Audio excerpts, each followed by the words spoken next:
أعوذ بالله من الشيطان الرجيم بسم الله الرحمن الرحيم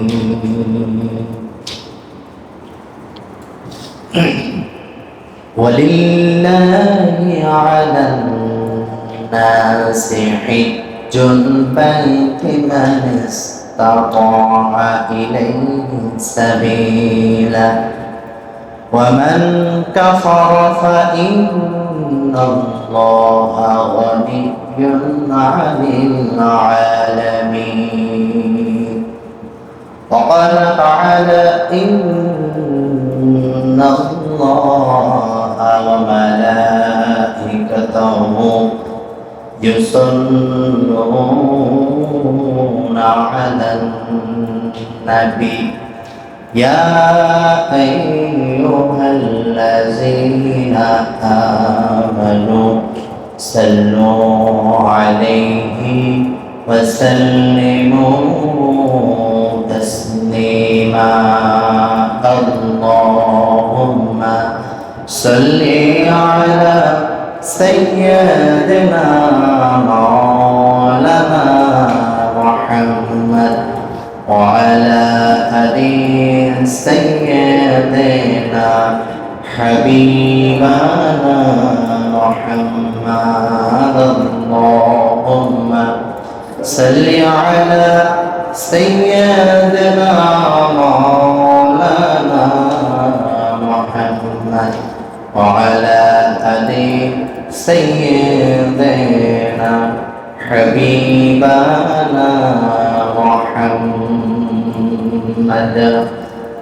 ঐতিহ্যবাহী উত্তরনগর রঘুনা বাইতুল নূর জামে মসজিদে আজকের এই পবিত্র জুমার দিনে মহান রব্বুল আলামিন প্রচন্ড রোদের ভিতরে আল্লাহ সুবহানাহু ওয়া তাআলা আমাদেরকে আশা এবং বসবার কিছু কথা বলবার এবং শুনবার তৌফিক আল্লাহ তাআলা দিয়েছেন এবং সেই সাথে সব থেকে বড় নিয়ামত সুস্থতার নিয়ামত আল্লাহ তাআলা আমাদেরকে দান করেছেন। আমরা আল্লাহর কাছে শুকরিয়া আদায় করি, সকলেই বলি আলহামদুলিল্লাহ।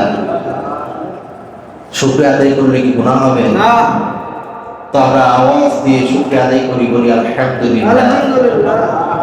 দুরুদ ও সালাম পেশ করতে সেই মহান মানবতার ভক্তের নিশানি, যিনি সকল নবী কুলের নবী, উম্মাতের কান্ডারিনী, রহমতের নবী, দয়ার নবী, মায়ার নবী, আখিরি জামানের নবী জনাবে মুহাম্মদ রাসূলুল্লাহ সাল্লাল্লাহু আলাইহি ওয়াসাল্লাম।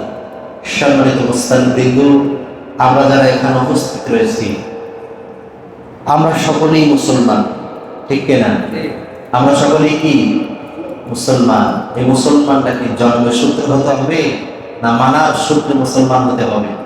কিসের সূত্রে মুসলমান হতে হবে? মানার সূত্রে। মুসলমান ওই ব্যক্তি হল পরিচিত মুসলমান যে ব্যক্তি মানে এবং জানে, কথা ঠিক কিনা? ওই ব্যক্তি হল প্রকৃত মুসলমান যিনি মানে এবং জানে। জন্মসূত্রে মুসলমান হলে এই মুসলমানের কাজ হবে না, এই মুসলমানে কি হবে না? কাজ হবে না। এখন আমরা মুসলমান, এই মুসলমান আমরা মুসলমান হয়ে ইসলামকে আমরা ভালোবেসেছি। কি বেসেছি? ইসলামকে। কারণ আল্লাহ সুবহানাহু ওয়া তাআলা কুরআনুল কারীমের ভিতরে জানিয়ে দিলেন, কি জানিয়ে দিলেন? ইন্নাদ দীনা ইনদাল্লাহিল ইসলাম। আল্লাহ কি জানালেন? ইন্নাদ দীনা ইনদাল্লাহিল ইসলাম। আল্লাহ তাআলা বলছেন আমার কাছে নিশ্চয়ই সব থেকে পছন্দনীয় ধর্মের নাম হলো ইসলাম। জরুরি সুবহানাল্লাহ। আচ্ছা, আল্লাহর কাছে সব থেকে পছন্দনীয় ধর্মের নাম কি? ইসলাম। বলেন কি ধর্ম? ইসলাম। আমরা সকলে ইসলাম গ্রহণ করছি কিনা? বলেন ইসলাম ধর্ম গ্রহণ করছি কিনা? করছি। ইসলাম কেন? আমাদের যে রব, পালন কর্তা, প্রতিপালক, প্রভু, আইনদাতা, বিধানদাতা, যে রব আমাদেরকে সৃষ্টি করেছেন, যে রব আমাদেরকে হায়াত দিয়েছেন, যে আমাদেরকে জীবিত জমিনের উপর রেখেছেন, এবং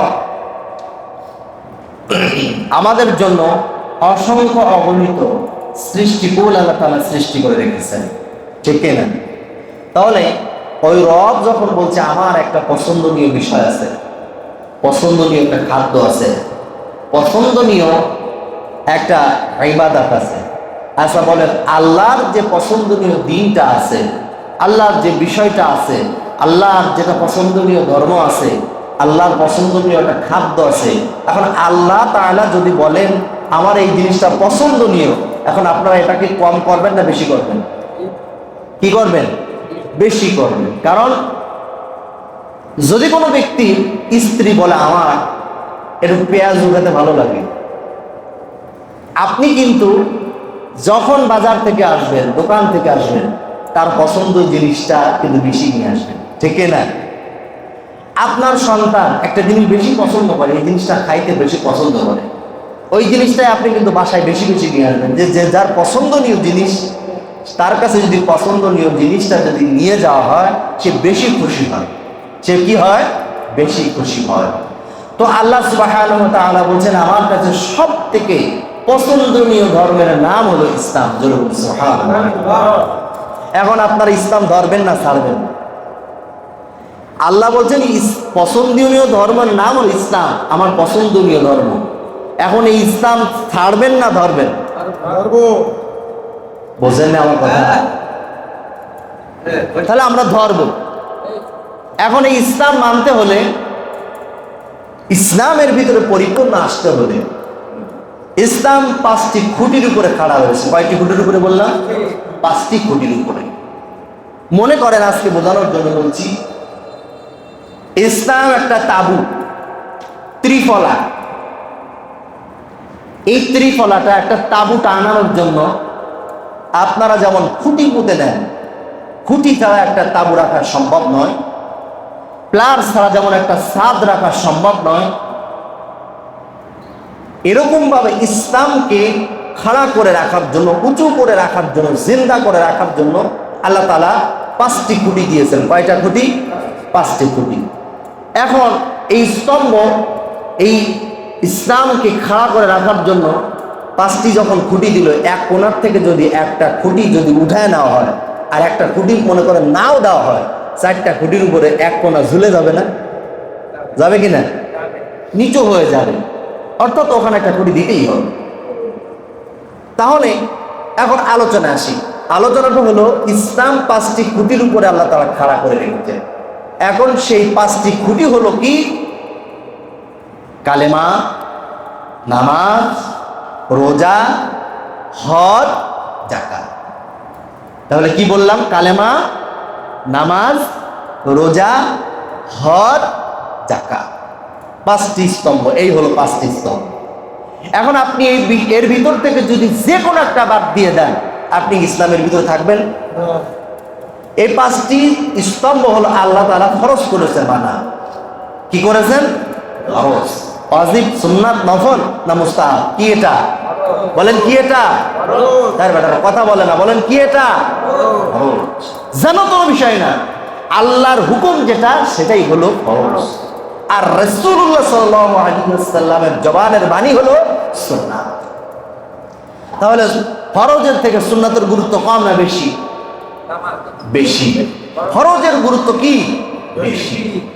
আর একটু শুনেন, জীবন তো শেষ হয়ে গেল, ওই বাইরে দেখতে দেখতে তো জীবন তামা তামা হয়ে গেল, বাইরে ঘুরতে ঘুরতে তো জীবন সব শেষ হয়ে গেল। বেটা, কবরে যাওয়ার কথাটা কি কখনো মনে করলি না? বেটা, মৃত্যুর কথাটা কি কখনো স্মরণ করলি না? বেটা, ওই খাটিয়ার ভিতরে টনটনে হয়ে শুয়ে থাকতে হবে, এটা কখনো কি ভাবলি না? বেটা, বরফ পাতা গরম পানি দিয়া শেষ গোসল দিয়ে দিবে, এটা কি কখনো ভাবলি না? একটু ভাব, একটু সে একটু দিচ্ছে আল্লাহর কাছে যাইয়া কত মহব্বত ভালোবাসা দেখায়া তোমারে পার করে নিয়ে যাবে। ভালোবাসা তো পয়দা করা লাগবে, ঠিক কিনা? ভালোবাসা পয়দা না করলে তো ভালোবাসা দেখাবে না। দোকানদারের লেনদেন ঠিক না রাখলে দোকানদার বাকি দেয়? হাজার আপনার চেহারা সুন্দর হোক, বন্ধুত্ব থাকুক, দিবে? আপনি দোকানদারের লেনদেন ভালো রাখবে, আপনার বাকি দিবে। আর আপনি লেনদেন ঠিক রাখবেন না, আপনার সঙ্গে কোনো সম্পর্ক তার নাই। আমার টাকা তোমার কাছে ফেলায় রাখার কোনো দরকার নেই, ঠিক কিনা? তো আল্লাহর সঙ্গে আপনার লেনদেন সম্পর্ক ভালোবাসা ঠিক হবে, আল্লাহ তাআলা আপনার সঙ্গে লেনদেন সম্পর্ক ভালো রাখবেন। যেমন আল্লাহ তাআলা বলেন, ফাজকুরুনি আযকুরুকুম ওয়াশকুরুলি ওয়ালা তাকফুরুন। তুমি আমারে স্মরণ করো, আমি তোমারে স্মরণ করব। তুমি আমারে স্মরণ করবে না, খামাখাই তোমারে আমি কোনোভাবে স্মরণ করব না। বুঝেন? ক্লিয়ার কথা। সূরা বাকারার ভিতরে আল্লাহ তাআলা বলেছেন, আমারে স্মরণ করবা, আমি তোমারে স্মরণ করবো। আমারে স্মরণ করবা না, তোমারে আমি স্মরণ করবো। ক্লিয়ার কাটছা।